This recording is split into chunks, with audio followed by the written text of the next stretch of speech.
What is it that lies at the very core of our being? What is the essence that defines not only who we are, but who we can become? This question has been the pursuit of philosophers, sages, and seekers throughout the ages. As I stand before you today, I am reminded of the gravity of this quest, a journey inward that each of us must undertake if we are to truly uncover the vast landscape of our inner selves. I am known in the realms of literature and philosophy as Hermann Hesse, a man who diligently sought the treasures of self-knowledge, and through my works and my life, I have endeavored to unravel the skeins of the human spirit. Today, I invite you to join me in this exploration of self, to uncover the layers that compose your identity, and to discover the unity that binds your most disparate parts, the gateway to the inner self. In the first segment of our discourse, let us explore the gateway to the inner self. The path to self-knowledge is not one of mere introspection, but an odyssey that demands both courage and honesty. It is a journey that requires us to face the light and the shadow within. Consider for a moment the story of Siddhartha, a character who has left an indelible mark on the world through my pen. His story is one of leaving behind the familiar, the comfortable, and the secure, to embark on a quest for something far more profound. Siddhartha's journey was not just about physical or intellectual exploration. It was a voyage into the depths of his own soul.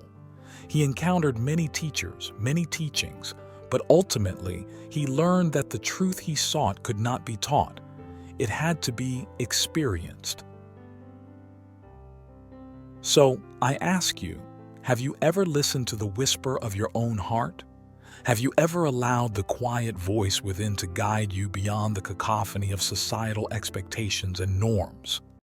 Click subscribe to this channel to get more profound lessons from the legend. Siddhartha's journey is a metaphor for the journey each of us must take.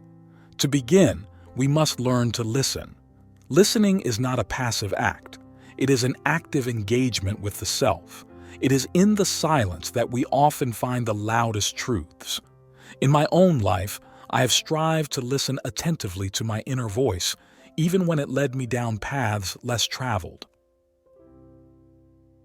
Now, consider the river in Siddhartha's tale, a symbol of constant flow and change, yet beneath its ever-changing surface, there lies a depth of constancy and unity.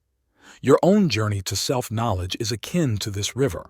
You must learn to navigate both the turbulent waters of change and the still depths of your unchanging essence. In this process, you may confront aspects of yourself that are difficult to accept. Yet, it is in the acceptance of all facets of your being that you will find wholeness. As I once said, we are not only what we know about ourselves, but also what we do not know about ourselves. It is in the unknown that the potential for growth lies. As you embark on this path, remember that each experience, each person you encounter, is a mirror reflecting a part of you. What you admire in others exists within you. Similarly, what you resist or react to also speaks to the nature of your internal landscape. Embrace these reflections as your teachers. The alchemy of suffering, embracing pain as a pathway to enlightenment. In our continued discourse on self-knowledge, let us delve into the transformative power of adversity. In my own life, I have navigated through the tumultuous seas of inner turmoil, and I have found that within the heart of suffering, there burns a flame of enlightenment. It is a flame that has the potential to illuminate our deepest truths and to forge our most authentic selves. Do you recall a time when you were engulfed by the shadows of hardship? Perhaps in that darkness, you stumbled upon a hidden strength, a resilience that surprised even you.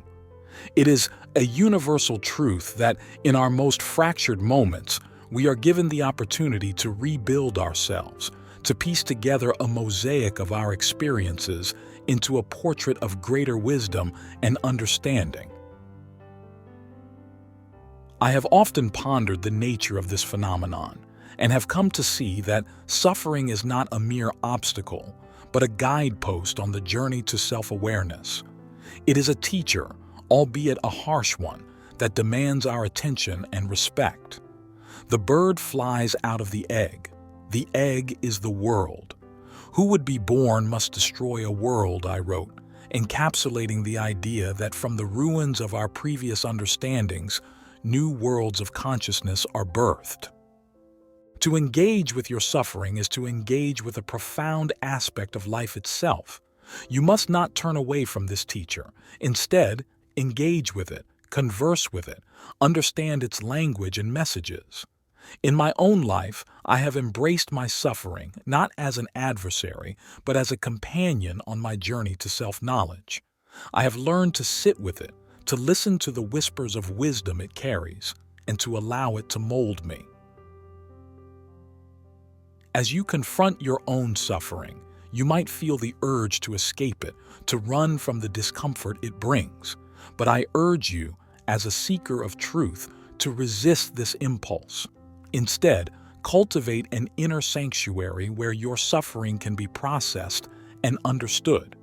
It is in this sanctuary that you will discover the alchemy of suffering, the process through which pain is transmuted into a deeper understanding of the self. Remember Goldmund, my dear student of life, and his eternal search for meaning amidst the chaos of existence. His journey was marked by the same alchemy that we all must undergo. Through his story, I sought to convey the message that we must each find our own path, our own means of transmuting the leaden weight of our suffering into the gold of enlightenment. And now, I ask you a question that may pierce the very heart of your being. Have you embraced the entirety of your life, the light and the dark, as the canvas upon which your soul paints its masterpiece? Click subscribe to this channel to get more profound lessons from the legend, The Mirror of Relationships, Discovering the Self in the Other. As we journey further into the heart of self-discovery, we arrive at a profound realization that our relationships serve as mirrors, reflecting aspects of our own being. It is through our interactions, our connections, and sometimes our conflicts with others that we gain invaluable insights into who we are. In my own life, I have observed that the people I have met, the friendships I have cherished, and even the antagonists I have faced have all revealed to me parts of myself that I might have otherwise never seen. They have been the catalysts for growth, the sharpeners of my self-awareness, and the sculptors of my identity. Think of a person in your life who has influenced you deeply. What did they reveal to you about your desires, your fears, your strengths, and your vulnerabilities?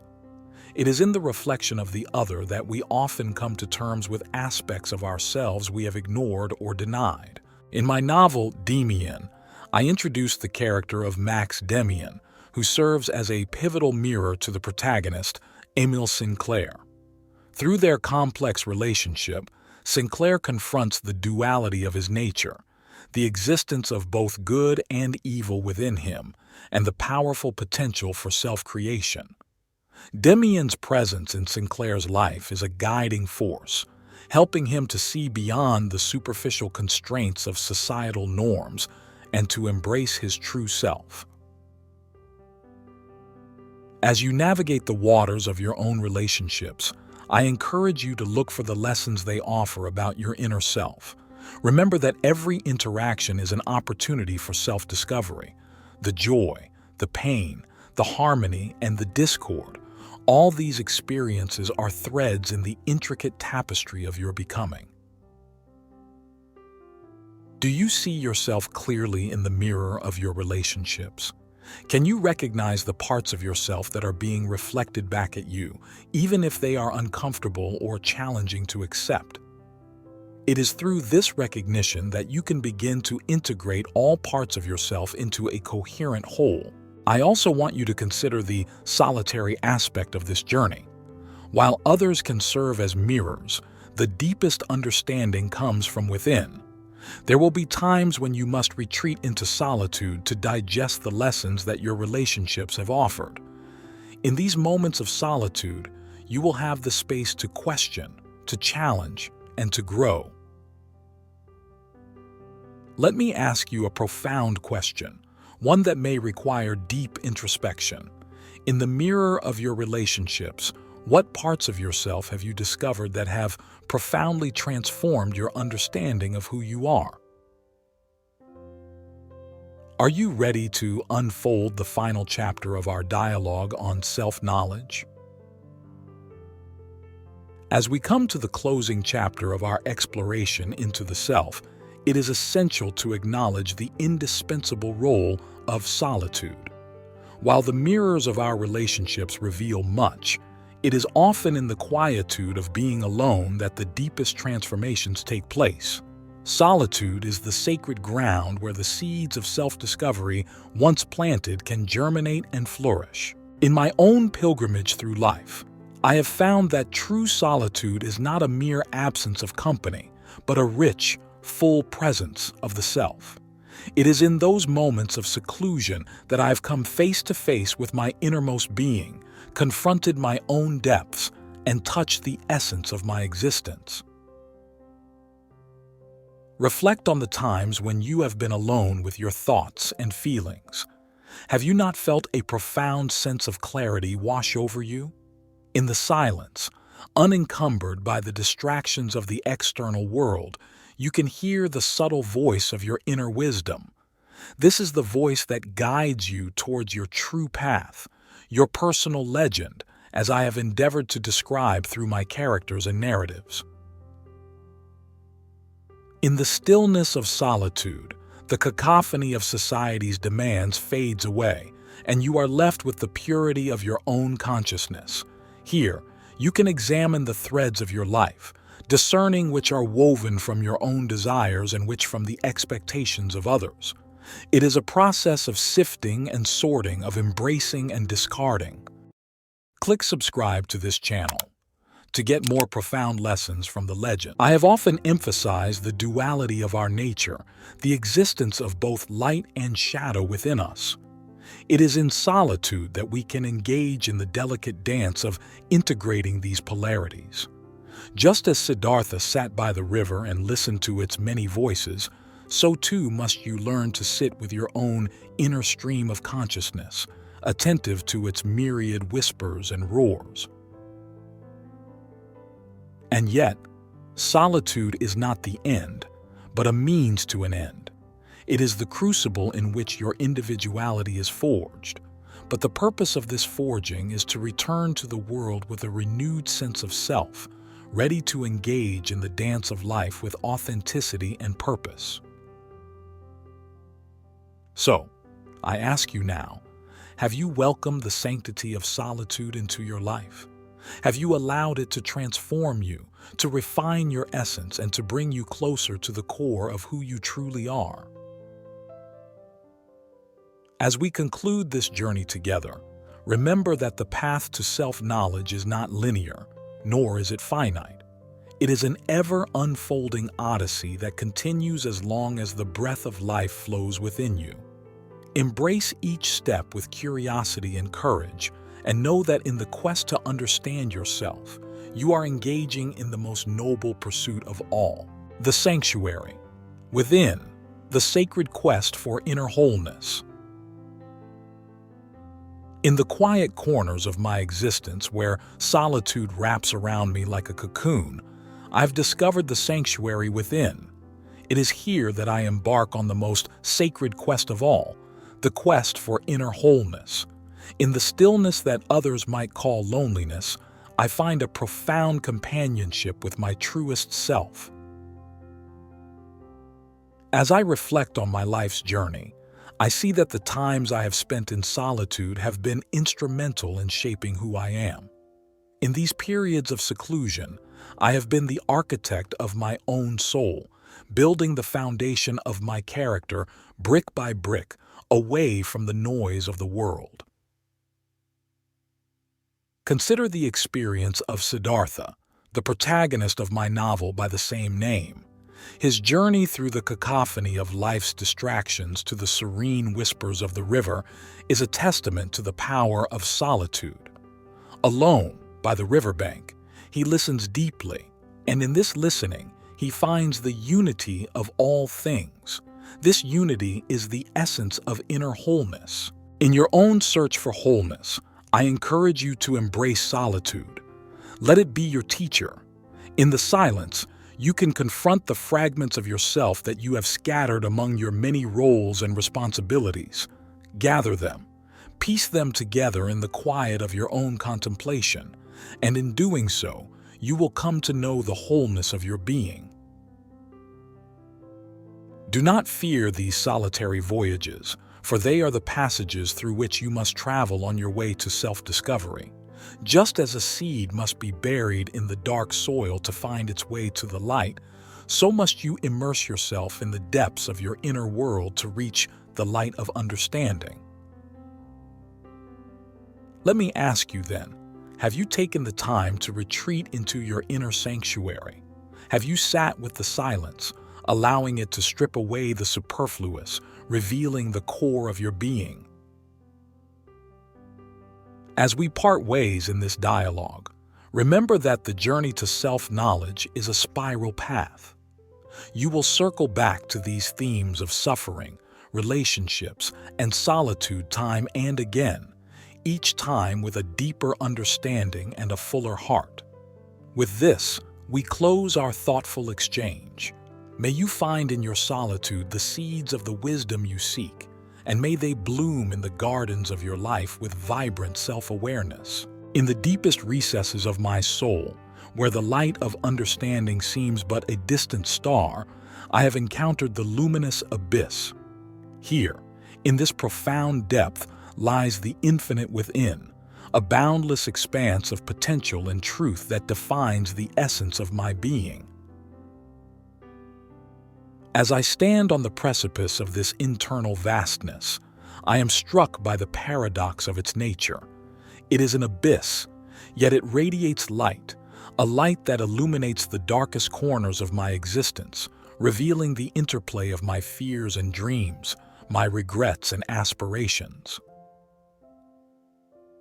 This inner universe, with its constellations of memories and galaxies of thought, beckons me to explore its mysteries.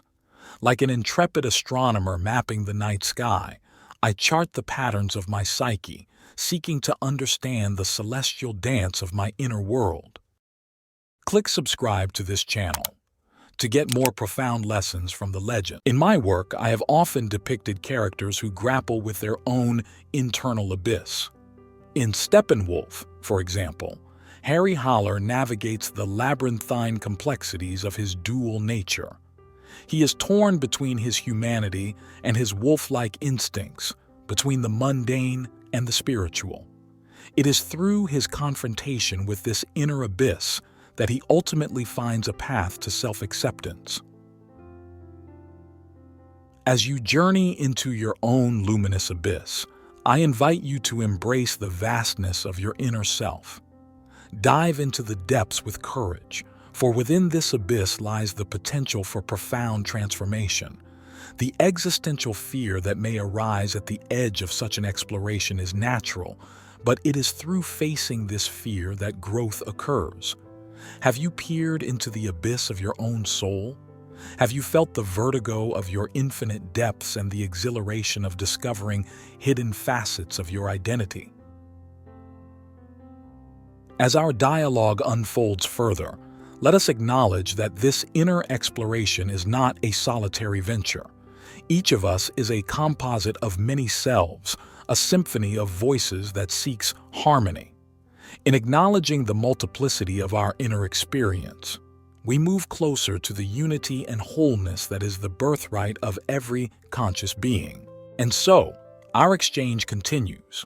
May your internal odyssey reveal the stars of insight that guide you to your truest self as you traverse the luminous abyss within. The Harmonic Convergence. Symphony of the Self. I have come to recognize that within me there is a grand symphony, a convergence of melodies that compose the intricate musical score of my identity. Each moment, each experience, resonates like a note in this complex arrangement, contributing to the ever-evolving masterpiece that is myself. As I listen to the inner harmonies, I find that some are discordant, clashing with the rhythm of who I aspire to be, while others harmonize beautifully, affirming my deepest values and truths.